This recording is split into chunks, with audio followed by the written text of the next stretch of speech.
నిమ్స్ విస్తరణకు సీఎం కేసీఆర్ శ్రీకారం చుట్టారు. కొత్త బ్లాక్ నిర్మాణానికి శంకుస్థాపన చేశారు. దశాబ్ది బ్లాక్ పేరుతో ఎర్రమంచిలో తలపెట్టిన ఈ నిర్మాణానికి భూమి పూజ నిర్వహించారు.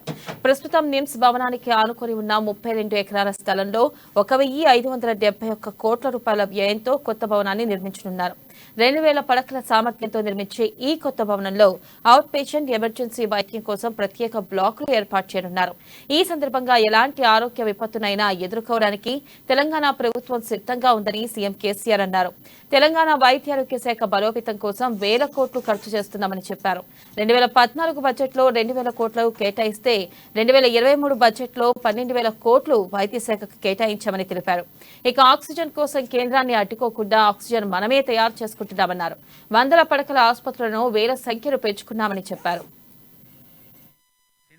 లైవ్ ఉండాల్సిన డిపార్ట్మెంట్ మనం ఇంత విస్తరణ చేస్తా ఉన్నాం. అనూహ్యమైనటువంటి విస్తరణ 17,000 పడకల నుంచి 50,000 పడకలకు తీసుకొని పోతా ఉన్నాం. ఏ 100లో ఉన్న 100-200 ఉన్నటువంటి ఆక్సిజన్ బెడ్స్ ను 50,000 బెడ్స్ ను కూడా ఆక్సిజన్ బెడ్స్ గా మార్చుకుంటా ఉన్నాం.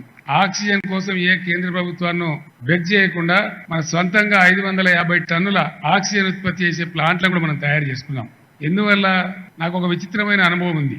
మన దగ్గరికి జనరల్ గా ఈ మిడతల దండు రాదు, చాలా తక్కువ. వెనకటి కాలంలో ఉండేది, కానీ ఈ మధ్య మిడతల బెడద మనకు లేదు. వెనక కాలంలో ఉండేది. మహాకవి శ్రీనాథుడు నిర్బంధించబడి జైల్లో ఉన్నప్పుడు అప్పుడు పద్యం పాపం చచ్చిపోయే ముందు పాడతాడు. ఆ పొలం వసూలు చేసుకుంటే, పొలం కౌలు చేసుకుంటే దానిలో కృష్ణవేణమ్మ కొంత తీసుకొని పోయింది, ఈ బిలబిలాక్షులు అంటే మిడతలు కూడా కొంత తినిపోయింది, తద్వారా నేను నష్టపోయినాను బాధపడతాడు. కానీ ఇటీవలి కాలంలో మన దగ్గర బెడద లేదు. సెంట్రల్ ఏషియా నుంచి ఆఫ్ఘనిస్తాన్, పాకిస్తాన్ మీదుగా గుజరాత్, రాజస్థాన్ రాష్ట్రానికి మిడతల దండు వస్తూ ఉంటుంది. ఇది చాలా ఇంట్రెస్టింగ్ సబ్జెక్ట్. నేను చెప్పేది వస్తూ ఉంటే అది ఎందుకు రాజస్థాన్ కూడా దాటేసి హర్యానాలోకి వచ్చి అక్కడి నుంచి మధ్యప్రదేశ్లోకి వచ్చి మన మహారాష్ట్ర బార్డర్ దాకా, మన ఆదిలాబాద్